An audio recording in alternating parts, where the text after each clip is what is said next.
Welcome to Tech Talk Friday, and very shortly, Karamjit Singh will be joining us in the studio as we talk Tech Talk.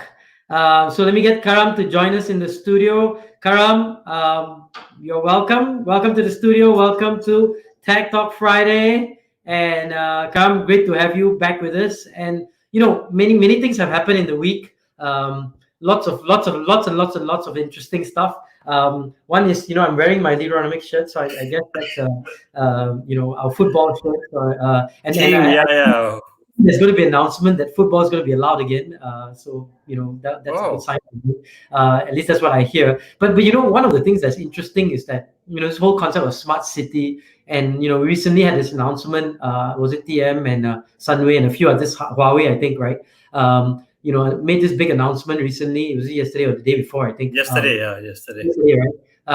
Talk us through that. I mean, what's all that about, and what are the implications for us in the tech space? I think so. The implications are just opportunities, right, to capture. And so what's interesting is that Sunway, Cellcom, and Huawei are coming together in a collaboration. And the idea is to try to transition Sunway into becoming a smart city. Right now, of course, Cyberjaya has the lead, right? It is supposed to be a smart city, but even if you look at Cyberjaya, they are nowhere near where they should be. So it's also very difficult. But of course, Cyberjaya started way earlier, where sometimes they say if you're ahead of the curve, the technology curve, it's a dangerous place to be. Because by the time the market catches up to what you're offering, you may not be around to serve them anymore, and somebody else comes and say, "I'm ready to serve you," right? So Cyberjaya is there. They're still trying to make it into a smart city. But now you've got Sunway, and Sunway because they've already got critical mass, correct? You've got hospital, you've got some universities there, you've got just a plethora of businesses, and the population base also. Yeah, with the mall and everything, right? Retail. The mall. So even if they didn't have the mall, all those retail outlets are there. Your sundry shops and your shops, on the road. Your shops are Malaysian style, right? And they're not sundry shops. But so the base is there, the critical mass is there. And now, what's interesting about Sunway is that you've got Tan Sri Jeffrey Chia himself saying that hey, this is a great opportunity for us to serve our existing community better while making ourselves more relevant, right, to this economy that's shifting to digital economy. So he reminds me of Tony Fernandez, because Tony doesn't understand technology when he first started. He just knew that, hey, this is a way for me to run my business in a better, more efficient manner. Simple, stop there, right? And every business leader in the country, by now, this message should not have to be hammered home to them, right? They should know that. Because once you know that, you're open to people asking you and telling you, hey, we should do this, we should do that. So Tan Sri Jeffrey Chia is already beyond that. Now he's in the executing stage. So even if you look at the press release, I think we ran it only today. Some people ran it yesterday right away, right? No, people cannot wait anymore. You get a press release, interesting announcement, you publish it right away. But you see Tan Sri Jeffrey Chia there, but he wasn't quoted in the press release. So it was his head of the one who operationalized and runs Sunway City. But he wanted to be, so his presence there was significant because he's showing that this is not just a MOU signing and getting my day in the hay, with all the press and writing about it. I'm going to make it work. And he's got a chief innovation officer also, who was formerly Matt, I think Matt, right? So Matt Van Leeuwen or whatever, he's got a Dutch name now. I'm still taller than him, although he's Dutch, and the Dutch are well known to be tall. But so he's got Matt also helping him. Height hang up, bro. So he's trying to make sure that Sunway execute well, and I'm intrigued to see it happening. So they're in the process of trying to execute. So that's why entrepreneurs coming in can say that, hey, this is my opportunity, and Sunway as a business is ready to listen to you if you have got a proposition that can help them, deliver better digital services to their residents of Sunway City. And that's a population. Actually, it's interesting. The press releases, they don't say what is the population base of Sunway City, but it's at least about 250, 300,000. And these are your middle income, and a lot of, university students and white collar workers. So it's a base that is very receptive to wanting to lead their lives in a digital manner as much as possible. So let me we got a couple of comments on smart cities. Is it already? Alberto is from Madrid. Yeah, we're just warming up only. Come on, we'll leave hold your comments there. Okay, I know, that's the problem with life. Last week I forgot about the comments, but Alberto is from Madrid, and he's excited with our conversation on smart cities. But I think Arvin, right, gives his comments. Smart city development in Malaysia should engage the local councils more, so that the real impact can extend seamlessly into the public space as well. What are your thoughts on that? Oh, no. So I have seen. So Arvin, logically, you're totally spot on.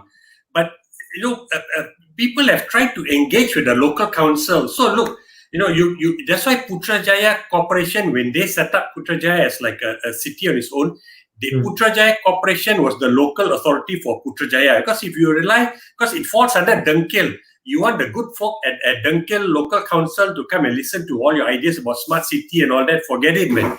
They are moving at first gear, like Kereta Lembu, okay? You are already in a Lamborghini. They're in a Lamborghini. But yeah. So the pace is different. You are raring to go, and by right it should be, but they're very slow. So that's why you don't see the local city people there. The good thing is about digital now, you don't need alamak. I got a call that. Okay.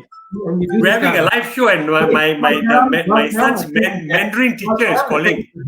I'm going to just hold on. You talk first. Hold on. Can you mute me? I just want to quickly get something done. Hold on, please hold on. Selfie, thanks so much for listening in. We're going to continue the conversation with Karam shortly. But Selfie, thanks for your thoughts. Debbie Posibon, Debbie, again, thanks for your greetings and wish you well also. And thanks for tuning in to TechTalk Friday. Balaji, also, you seem to thank us for these insights and.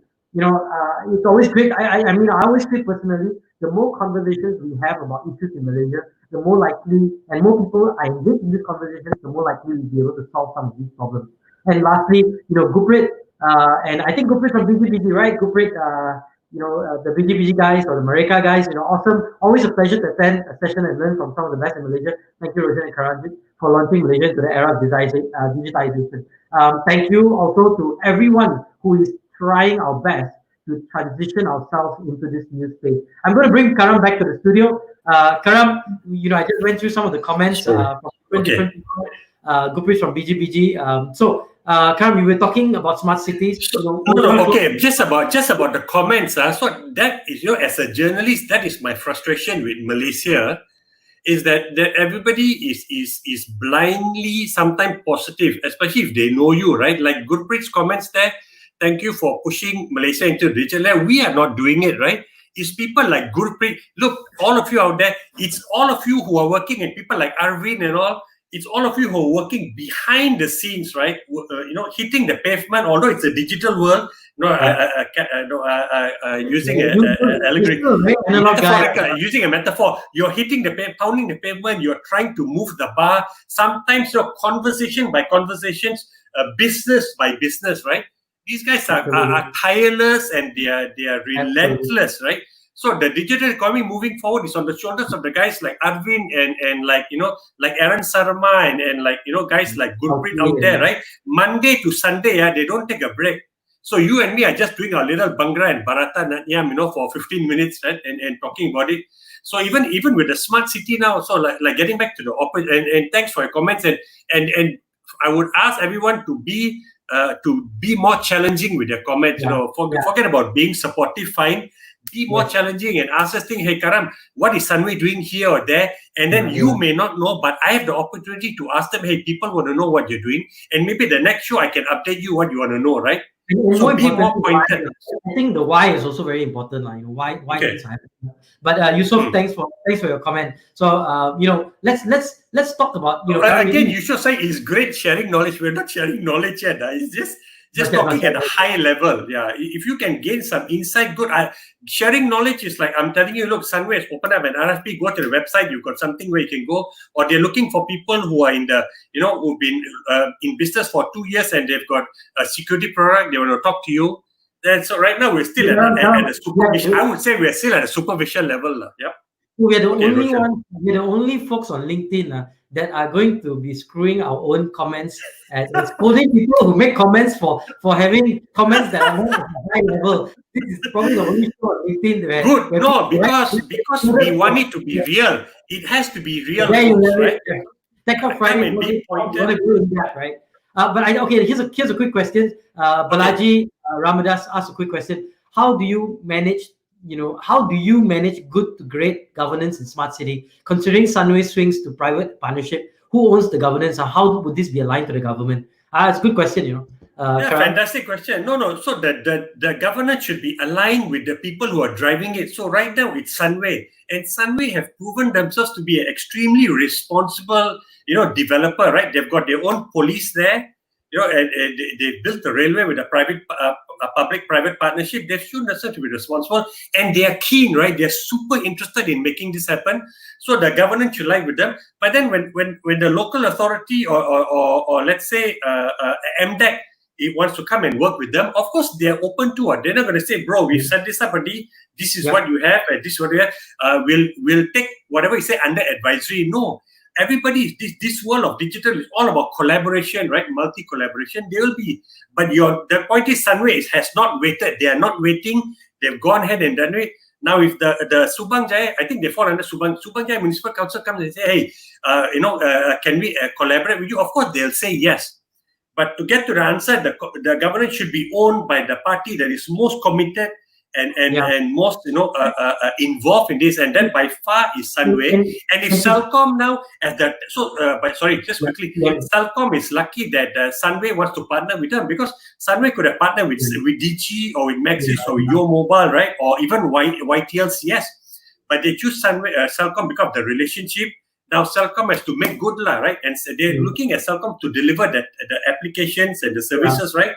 So you're in the driver's seat there, so go and make it work for them. Okay. And Karam, I think one of the things that I think is interesting is that all these things, a lot of things play out over time, right? So I mean, we can say, this is the ideal, but the reality is, as we do more and more of these, and there's more and more experiments and things of this nature, we start to realize what maybe the ideal would be. The reality would be a different governance model. Oh yeah, absolutely. Very different from what we can imagine or what we think would be the right place. I want to talk one more piece. I mean, if there's any more smart city questions, let's talk about it. But if there's none, I want to move to a new piece. Because BCG, I think, came up with some research, right? I guess, or a survey that they conducted regarding the mobile payments and some of these e-wallets in Southeast Asia.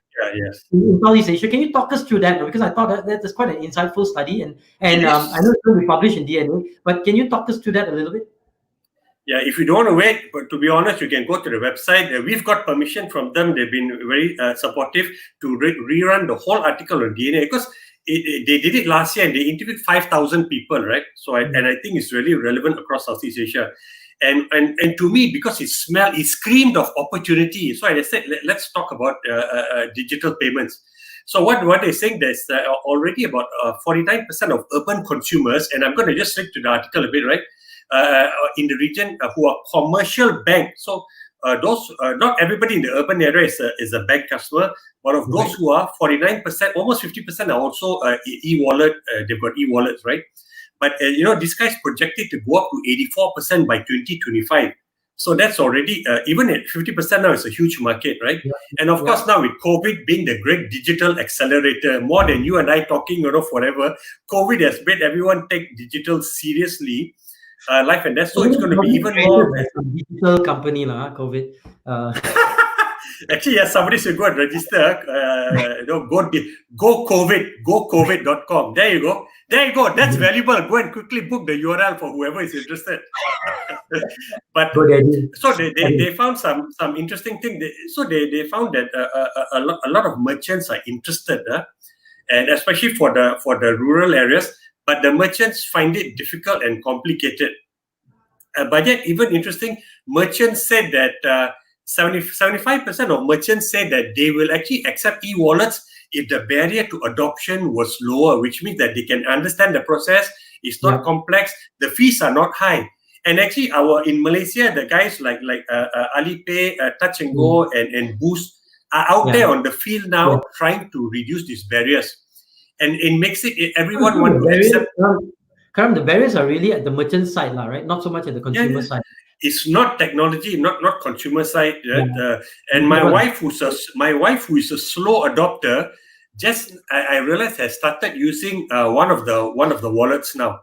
And then so much so that my son earlier said, "Hey, make this purchase through your wallet because you're getting a discount." So interesting that now in a somebody who's a slow mover, she's now not transitioning towards that. So, but she's still an urbanite lah, an urbanite in the middle income and above. But the BCG opportunity. Any woman you mentioned the word discount or sale, there's a lot of excitement that's built up. Okay, I did not make that sexist comment. Okay, it's all Roshan Tiran. Yes, but it's the same with men. Okay, I tell you, my kids and my anytime basically Roshan now is trying to cover his ass. Okay, CYA. So it's not just your wife,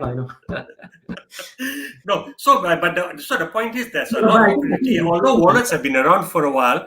And I just spoke to an entrepreneur who has built a wallet, and he's been in the business for the last 4 years. But low-key, he's not one of the tier 1 wallets.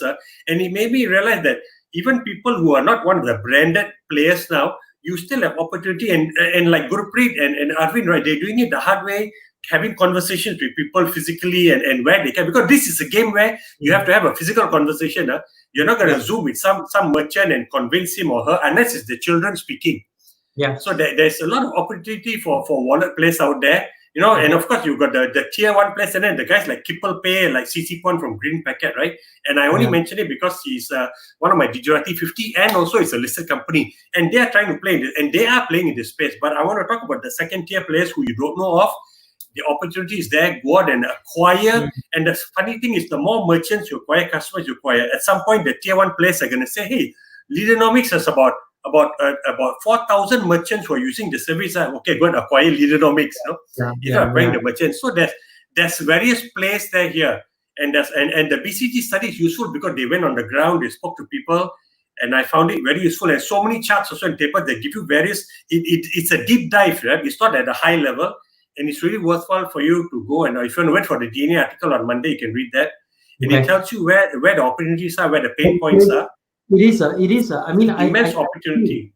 Yeah, it is. It's a huge opportunity. Gurpreet is just laughing at you, Karam. I think he's laughing at you, not me, lah. So I'll push the no, he's laughing at your lame CYA terms. Okay, CYA. We've got to start using some of these acronyms. Okay, and Balaji said you answered well. Okay, so thanks. I'm glad. It's the hardest thing is to try to give someone an answer that addresses their question and not go all over the place. Which is a danger when you've got two Indian fellas talking. So I think to kind of wrap this up, I mean, any other things that are happening? I mean, there's a couple of interesting. I mean, there's a couple of new grants. There's a bunch of new things happening in the technology. Anything new in the technology space that you want to share with our audience? So there's if you want to share, there's lots of things going on. I mean, you don't have to just read DNA there, right? You can go and read a whole bunch of stories there. What's going on in the ecosystem. And then some people are not talking about 5G, spectrum, right? They want 5G spectrum to be transparent. So that's a whole, 15, 20-minute conversation on your own. But people will not want to comment publicly because they're afraid of annoying the minister or the regulator. Then, but you and I can do it, lah. We'll annoy everyone and everyone out there. Okay. Yeah, if it's talk about something. In general, okay. Just talking quickly about how fast people have adapted. And Roshan, you were formerly in the aeronautical space also with GE. Yeah. So Airbus Helicopters has got a facility in KL, and they just handed over their first helicopter customer in Jakarta via e-delivery, and they did the e-testing also. And normally, when the client wants to fly over, right? And watch and they want to watch how you do the testing to make sure everything is fine. But the e-acceptance was done over a 2-day period via video conferencing, and I think that's amazing. And only I think the CEO of the CEO of the company in Indonesia flew over for the official handing over then, but there was not a team of people coming over, and that shows how so many things in the business world can be done digitally, right? Yeah. And I think, even like I remember I watched a video from entity.com about 20 years ago where they're Oh, talking okay. about doctors using digital to diagnose 20 and years ago, there you go. easily. I remember this was a long time ago. They were talking about the vision of entity.com where they're using digital to do medicine, as doctors to do diagnostic work. And I know that was a vision. They were setting a vision. But when it's like all things, like if you can imagine something, then you can build something. Yeah, yeah. So I get You can excited. imagine it, you can build Yes, it. Yeah. you can start to visualize it. You can start to actually start the process of building something. Yep. So any other quick thoughts? No, the last one, just a quick one, because you are into HR, right? So you're talking Yeah. about, we've now got the first virtual HR accelerator, Yes, I in saw the that. region, Yeah. and they're accepting people to. You go to DNA, you can see the article, and they're accepting people to apply to be Yeah. part of a virtual and for workplace. So very Yes. interesting, and you're gonna have a network of 50 senior HR leaders Yeah. acting as your mentors. And remember, Yeah. we spoke about accelerators. The role Yes. of mentors is so important, and you've And got this this is going on now, and you don't need to be in Singapore. Sorry. correct. This is MDEX program, right? If I recall, it was No, MDEX. this one, I think MDEX is a partner to this. They're one of the Yeah. partners there. Yeah. Okay, Actually, okay. I left out their logo in the first article, so they called me and said, Karam, can you please add our logo in Now, there? I said, now okay, man. he's criticizing MDEC in public. Okay, never mind. So that's Karam. I'm not criticizing. I'm saying they called me. They wanted the logo there, so I put the logo in there, because actually it mentions the company. It mentions some of the key partners are MDEC, so I left out the Yeah, logo. yeah. But I recall. so anybody who wants to go into this, look at this, and you got opportunity now. But you got to be fast to grab the opportunity and apply, right? Yeah, absolutely. So finally, I was going to show a quick hitting critical mass to start letting market effects come into place. The most difficult part of networking effects from Guprit. Any quick comments on that? If not, I'm going to close out this segment of Tech Talk Friday with been about critical mass. Yeah, of course, everybody aspires to hit critical mass, but I don't know what. But as far as I know, McKinsey likes to say that actually once you have 30% of a particular interest target group adopting to whatever you want, that is enough for critical mass. Yeah, which I thought was kind of low, but McKinsey would have done their homework. I think it's about right. I mean, Malcolm Gladwell's tipping. If you read Malcolm Gladwell's tipping points, between 25 to 30%, if I'm not mistaken. That's kind of low. So fine, okay. Adoption tipping point. Yeah, it's not because it just reaches a point where then it starts to go exponentially. You need to get to a certain point. I think that's the logic behind the. And Malcolm Gladwell's tipping point is a great one to talk about social behavior and not just technology adoption, but generally social behavior. Correct. So that's Tech Talk Friday for you. I'm Roshan. Karam, final words. And we got to keep it to 15 minutes next time. 22 minutes is too long. And there you go, the rambling. Okay, Tech Talk Friday. Have a great weekend, everyone. Have a fantastic Saturday, Sunday. And we'll see you next Friday again on Tech Talk Friday here on LinkedIn and on YouTube. All the best. Wishing you a great weekend. Take care. Take care. All the best to you, folks.